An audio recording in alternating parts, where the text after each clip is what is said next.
My neighbor built a fence through the middle of my garden claiming half my property was hers based on research. I made her life hell. I bought my house 3 years ago after saving for almost a decade. It sat on 2 acres in a quiet area outside town. The previous owner was an elderly man who moved to be closer to his kids. He kept the property nice, and I planned to do the same. I had a garden in the back, a little workshop I built myself, and plenty of space to just exist without anyone bothering me. For the first year, I didn't have any problems. My neighbor on the left was an older couple who waved when they saw me and minded their own business. My neighbor on the right was a woman named Jolene, who moved in about 6 months after I did. She seemed friendly at first. She came over with a pie when she moved in and told me she was excited to live somewhere peaceful after years in the city. I thanked her for the pie and figured we'd be the kind of neighbors who waved and occasionally chatted about the weather. I was wrong. The problem started when I put up a small fence around my garden to keep deer out. Jolene came over the same day and asked why I was building on her property. I told her the garden was a good 30 feet from the property line and showed her the survey markers the previous owner had pointed out when I bought the place.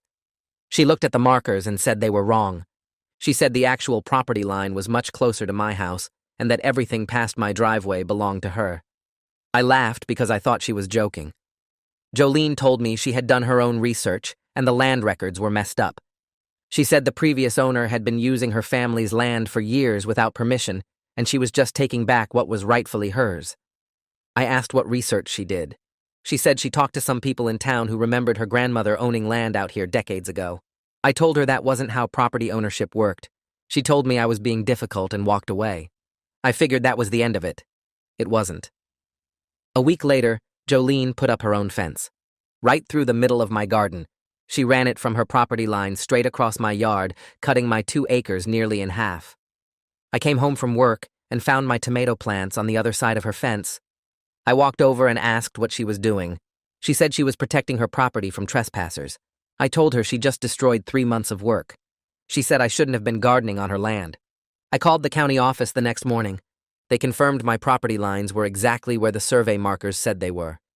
Jolene's claim had no legal standing. I told Jolene this and showed her the paperwork. She said the county was corrupt and in the pocket of developers who wanted to steal land from real families. She refused to take down her fence. Things escalated from there. Jolene started using my land like it was hers. She set up lawn chairs on my side of the fence. She let her dog run around my yard. She even started a small vegetable garden right where mine used to be.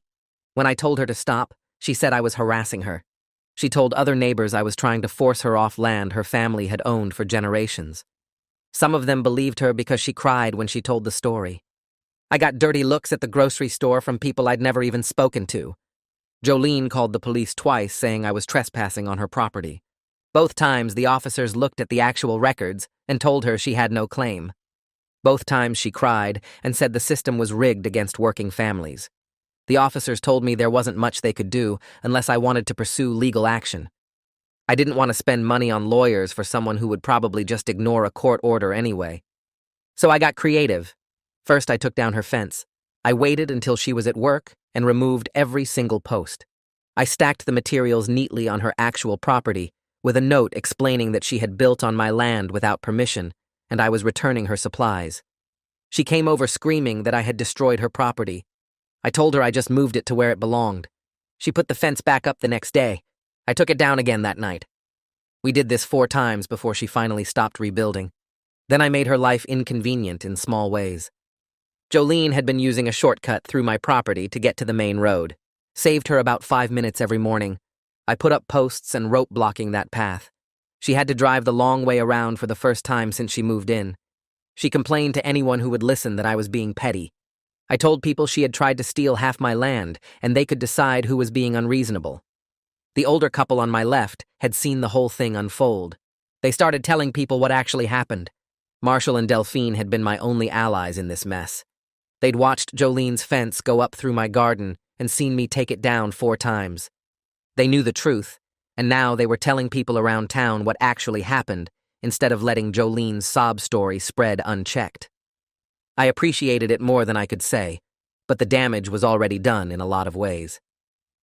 The next morning, I walked outside to leave for work and found Jolene's car parked at an angle that cut across the edge of my driveway. Not completely blocking it, but positioned, so I had to maneuver carefully around the bumper to get out. She'd left just enough space that I couldn't call it a full obstruction, but it forced me to back up twice and angle my truck at a weird position to avoid scraping her paint. I took photos with my phone before I left, making sure to capture the timestamp and the way her car sat half on my property. When I got home that evening, her car was in the same spot. I took more photos. The pattern continued for 3 days straight. Every morning her car sat there, forcing me to navigate around it, and every evening I documented it with new pictures. Jolene was retaliating for the blocked shortcut, making my life difficult in the same petty way I'd made hers difficult. I could have confronted her, but I decided documentation was more useful than another screaming match. I called the county property records office and asked who they recommended for official boundary surveys. The clerk gave me the name Harvey Kent and said he was reliable and thorough. I called Harvey that afternoon and explained the situation without going into too much detail about the fence wars. He said he could come out the following week to do a complete survey with permanent markers. The cost was $300, which hurt my wallet, but seemed worth it to have undeniable legal proof of where my property actually ended. Harvey explained that his survey would create official documentation that would hold up in any legal proceeding. I scheduled the appointment and felt relieved that I'd finally have something more concrete than old survey markers that Jolene kept insisting were wrong. The following week, Harvey showed up with his equipment and started measuring. I watched from my porch as he set up his transit and began marking points around the property line. About 20 minutes into the work, Jolene came storming across her yard, demanding to know what was happening. Harvey stayed calm and explained he was conducting an official county survey to establish the legal boundaries. He showed her the property records he'd brought with him, the same documents that proved my ownership. Jolene looked at the papers and then at Harvey's equipment and said his tools must be broken or miscalibrated. She insisted there was no way the property line was where he was marking it, because her grandmother had owned all this land decades ago. Harvey told her politely that property ownership was based on recorded deeds and legal transfers, not family stories. Jolene refused to accept it and stood there arguing until Harvey told her she was interfering with official county business. She went back to her house but kept watching from her window the entire time he worked. 2 days later, I stopped at the hardware store to pick up supplies for fixing my workshop door. The owner rang up my purchase and mentioned casually that he'd heard I was the guy stealing that poor woman's family land. I stopped loading my wallet and looked at him. He seemed uncomfortable suddenly, like he realized he'd said something awkward. I asked him what he'd heard exactly. He said Jolene had been in the store multiple times over the past few weeks, telling anyone who would listen that I was forcing her off property her family had owned for generations. She'd cried while telling the story, he said, and it seemed real. I realized then that Jolene hadn't just been spreading her version around the neighborhood. She'd been going to every business in town, painting herself as the victim of theft instead of someone who'd built a fence through my garden and tried to claim half my land. I started carrying copies of my property deed and Harvey's survey results everywhere I went. The documents stayed in my truck in a folder, and whenever someone mentioned Jolene's claims, I pulled them out and showed the official proof. At the grocery store, at the gas station, at the diner where I got breakfast on weekends.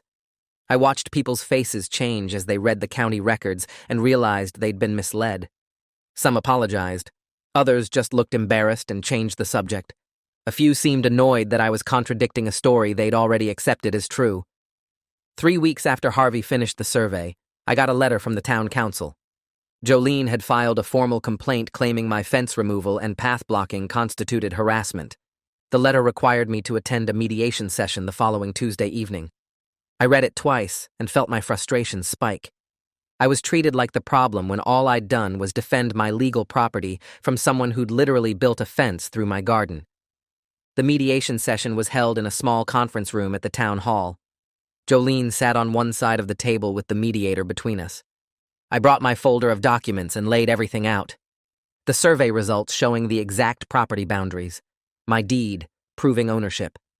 Photos of Jolene's fence cutting through my garden with my destroyed tomato plants visible in the pictures. The mediator reviewed everything carefully while Jolene sat silent. After 10 minutes, he looked at Jolene and told her directly that she had no legal claim to any part of my property. The records were clear, and the survey was official. But then he suggested we work out a neighborly compromise to keep the peace in the community. I asked what kind of compromise he had in mind. He suggested maybe I could let Jolene use the shortcut path a few days a week, or allow her to keep a small garden plot on my land as a goodwill gesture. I refused immediately. I told him I'd already spent $300 on the survey and lost an entire season's garden to Jolene's fence. I wasn't surrendering use of my own land just to make her feel better about being wrong. The mediator seemed disappointed in my inflexibility. He said sometimes being right wasn't as important as being neighborly. I told him I'd tried being neighborly when Jolene first moved in, and she'd responded by claiming half my property and calling me a thief around town. He ended the session by saying we should both try to be more considerate going forward. That evening, Marshall and Delphine showed up at my door with a casserole and sympathy. Delphine said they'd started correcting Jolene's story whenever they heard it mentioned around town. Marshall told me he'd watched the whole fence situation unfold from his kitchen window, and he was tired of hearing lies about what actually happened. He'd told people at church the real version, and Delphine had done the same at her book club. They were spreading the truth the same way Jolene had spread her fiction, and slowly people were starting to realize who was actually in the wrong. I thanked them and meant it. 2 days later, I came home from work to find a massive pile of landscaping rocks dumped right on the property line near my driveway. The pile sat partially on Jolene's side, but jutted out enough to make backing out of my driveway difficult. I got out of my truck and stared at the rocks. There had to be 2 tons of them sitting there, positioned perfectly to inconvenience me while technically being on her property. When I looked over at Jolene's house, she was standing in her yard watching. She called out that she was improving her property with some landscaping work. I didn't respond. I just took more photos and added them to my growing collection of documentation. I spent the next morning looking for legal help. I found Scarlett Meadows in a small office above the pharmacy on Main Street. She specialized in property disputes and had good reviews online. Her office was neat and organized with case files stacked in labeled boxes along one wall. I brought my folder of documentation and spread everything across her desk. The survey results from Harvey, my property deed, photos of Jolene's fence cutting through my garden, the timestamps showing her car blocking my driveway. Scarlett reviewed each document carefully and made notes on a yellow legal pad. She asked questions about the timeline and took down exact dates for everything that had happened. After 30 minutes, she set down her pen and explained my options. I could pursue a restraining order to keep Jolene off my property. I could sue for damages to recover the cost of my destroyed garden and the survey fees. I could file for harassment based on her repeated false claims and the driveway obstruction. All of it sounded reasonable until she started talking about costs. A restraining order would require court filings and at least 2 hearings. Legal fees would run between $3,000 and $5,000, depending on how much Jolene fought it. A lawsuit for damages would cost even more and could take 6 months to a year to resolve. And even if I won, there was no guarantee Jolene would actually pay or comply with any court order. Scarlett said she'd seen cases where people were ignored, judgments for years, and enforcement became its own expensive battle. I thanked her for her time and paid the consultation fee. Walking back to my truck, I felt frustrated, but also clear about what I needed to do. Spending thousands of dollars and months in court wasn't going to fix this problem. Jolene had already shown she didn't care about official documentation or legal boundaries. A court order would just be another piece of paper for her to ignore while I went broke trying to enforce it. 3 weeks later, the town held its annual spring festival in the park near the library. I normally avoided community events, but Marshall had convinced me to rent a booth to sell some furniture I'd been building in my workshop. I set up Saturday morning with my tables and chairs displayed on a blue tarp. The festival had decent turnout with families walking between booths and kids running around with cotton candy. I was talking to a customer about a coffee table when I noticed Jolene 2 booths down. She was selling baked goods with prices written on index cards. Our booths were close enough that we could hear each other's conversations. For the first hour, we both pretended the other didn't exist. Then Jolene started making comments. Not directed at me exactly, but loud enough that I could hear every word. She told a customer about how hard it was to build a business when people in town tried to steal your family's land. She mentioned property thieves who thought they could push around honest working people. She said some folks had no respect for history or family legacy. I kept my mouth shut and focused on my customers. A woman buying 2 chairs asked if I was the one involved in that property dispute she'd heard about. I showed her my survey documentation and explained briefly what had actually happened. She looked over at Jolene's booth and back at me and said she'd heard a very different version of events. By early afternoon, several people had noticed the tension between our booths. A man I recognized from the hardware store stopped by and asked outright what was going on. I explained that Jolene had built a fence through my garden claiming half my property based on stories about her grandmother. I showed him the official county records proving my ownership.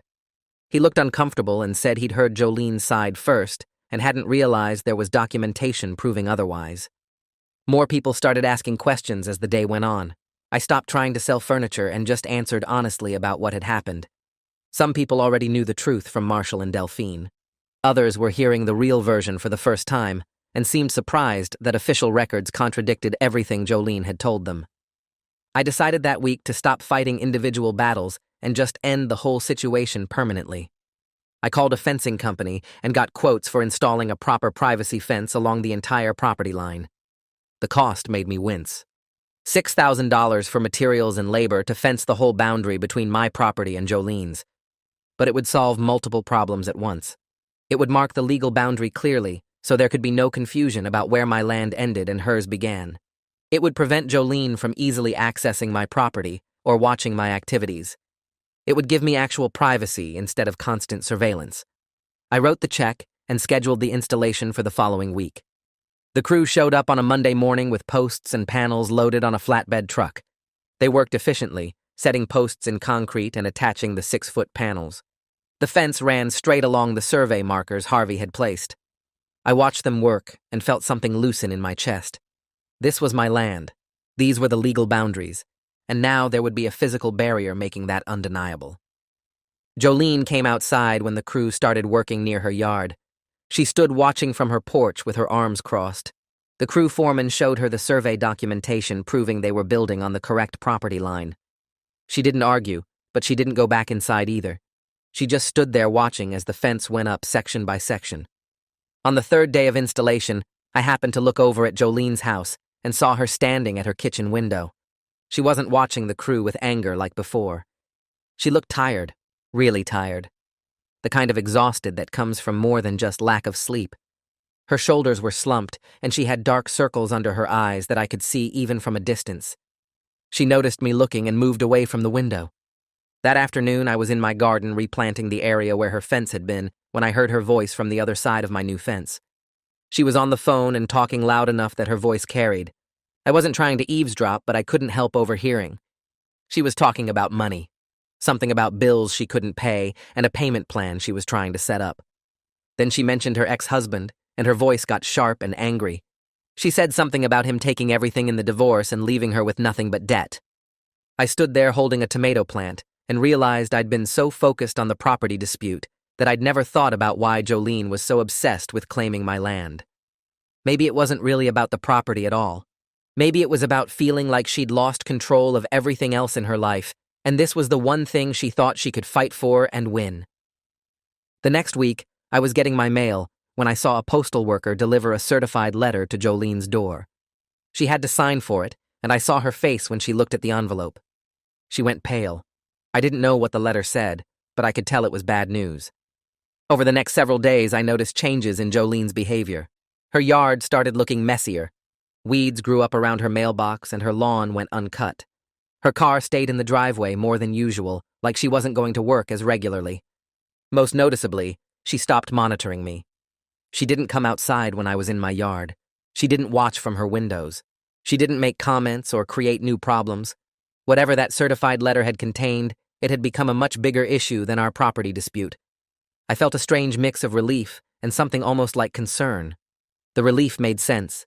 The constant conflict had been exhausting, and now it was just stopping on its own without me having to do anything.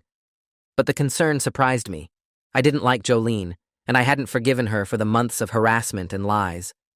But seeing her completely fall apart made me realize she was dealing with problems I knew nothing about. Things shifted in town after that. The combination of my permanent fence, Harvey's official survey markers, and Marshall and Delphine's consistent testimony finally changed how people saw the situation. The hardware store owner stopped me one morning and apologized. He said he'd believed Jolene's story at first because she'd seemed so genuine when she told it. But after seeing the actual documentation and hearing from people who'd witnessed everything, he realized he'd been wrong about what happened. Other people mentioned they'd heard the real version of events now. The woman at the post office said Delphine had explained the whole timeline at book club. A guy I saw at the gas station said Marshall had shown him the survey results at church. Slowly, the narrative in town corrected itself. People stopped giving me dirty looks at the grocery store. The gossip shifted from me being a property thief to Jolene having made false claims based on family stories that had no legal standing. I didn't feel victorious exactly, just tired and ready for it all to be over. On a Thursday evening about 3 weeks after the fence installation, someone knocked on my door. I opened it and found Jolene standing on my porch. She looked different from I'd ever seen her. No anger in her face, no determination or righteousness, just defeat. She asked if we could talk. I stepped outside and closed the door behind me. We stood there on my porch in the evening light, and she said she thought maybe we should agree to disagree about the property history. She didn't apologize. She didn't admit she'd been wrong. But she suggested we just leave each other alone going forward. She said she was tired of fighting and she had other things to deal with now. I could tell from her voice that whatever those other things were, they were serious. I told her I'd leave her alone as long as she stayed off my property and stopped spreading lies about me in town. I said I didn't need her friendship or her apology, but I was tired of the constant conflict. If she could maintain actual boundaries and stop the harassment, I was willing to accept peaceful coexistence. She nodded and said that was fair. We stood there for another moment without anything else to say. Then she walked back to her house and I went inside. It wasn't forgiveness. It wasn't friendship. It was just two people who lived next door, agreeing to stop making each other's lives harder. We worked out the details over the next few days through brief conversations. Neither of us would cross the fence line onto the other's property. Neither of us would discuss the other around town or bring up the dispute with neighbors. We would communicate only when absolutely necessary and keep it civil and brief. It wasn't the neighborly relationship I'd hoped for when I bought the house. It wasn't even particularly friendly, but it was functional. It created clear boundaries that let us both use our properties without daily warfare. I could garden without worrying about fences appearing overnight. I could leave for work without checking if my driveway was blocked. I could exist on my own land without constant surveillance and harassment. Jolene could do whatever she needed to do on her property without me retaliating or creating new problems. It was detachment, functional detachment that replaced the toxic engagement we'd been stuck in for months. The first 2 weeks of the new arrangement felt tense. I caught myself watching her yard more than I wanted to admit, checking to see if she was respecting the boundaries or if this was just another temporary truce before the next escalation. But she stayed on her side of the fence. I stayed on mine. We saw each other occasionally when we were both outside, but we didn't speak beyond brief nods. Gradually, I stopped checking her yard every time I went outside. I stopped thinking about what she might be doing or planning. I focused on my own property and my own life, and let her deal with whatever problems she was facing. The fence stood solid and clear between our properties. The survey markers proved the legal boundaries, and the daily conflict that had dominated months of my life just faded into cautious distance. Marshall stopped by a few days later while I was working in the garden. He mentioned that people around town had mostly moved on to other things. The gossip about the property dispute had faded into background noise. He said most folks now understood what actually happened after he and Delphine kept setting the record straight. Some people still gave me the cold shoulder at the hardware store or the post office. A few of Jolene's early supporters never quite came around to believing the truth. They had picked their side based on her tears and dramatic stories, and admitting they were wrong would mean facing the fact that they had treated me badly for no reason. I accepted that some relationships in town were just broken. You can't force people to acknowledge facts when they have already decided what they want to believe. Marshall told me not to worry about those few holdouts. He said time would handle the rest, and anyone who mattered knew the real story now. 3 months passed, and I realized one morning that I hadn't thought about Jolene in days. I was drinking coffee on my back porch and looking at the garden I had replanted. The tomatoes were coming in strong. The beans were climbing their stakes. Everything looked healthy and normal. I had my property back, and I could actually enjoy it without constant anger or vigilance. The whole mess had cost me nearly $2,000 between the survey, the fence installation, and the destroyed garden from earlier in the year. It had cost me months of peace and sleep. It had made me suspicious of people in ways I never was before. I used to take folks at their word and assume good intentions. Now I documented everything and kept copies of important papers in 3 different places. I trusted less and verified more. But I had also learned that I could stand up for myself when someone tried to take advantage. I had learned that being right sometimes requires being stubborn and refusing to back down even when it would be easier to just give up some ground for the sake of peace. I saw Jolene outside occasionally when we were both doing yard work or getting the mail. We would exchange brief nods. Nothing more. She had started her own small garden on her actual property, staying well within her boundaries. I had replanted mine where it belonged. We existed next to each other like 2 strangers who happened to share a property line. There was no friendship. There was no real acknowledgement of what had happened between us. We just occupied our separate spaces and went about our separate lives. Sometimes I would see her kneeling in her garden pulling weeds, and I would remember the version of her who brought me a pie when she first moved in. That person felt like someone from a completely different timeline. The woman across the fence now was someone I barely knew and had no interest in knowing better. My property was secure. The fence marked clear legal boundaries that no one could dispute. The survey document sat in a fireproof safe in my workshop, with copies at my lawyer's office and in a safety deposit box at the bank. I could use every inch of my 2 acres without worrying about someone claiming it belonged to them. I could plant whatever I wanted, build whatever I needed, and enjoy the space I had worked a decade to afford. But I kept the survey maps handy, and I stayed alert. The situation had taught me that winning sometimes looks different from you expect. I had kept my property and established my rights, but I had lost the quiet, peaceful neighborhood I thought I was buying. I had won the legal battle, but accepted that the cost was living next door to someone I would never trust or speak to beyond basic civility. Sometimes the best resolution you can get is keeping what belongs to you while accepting that some things stay broken.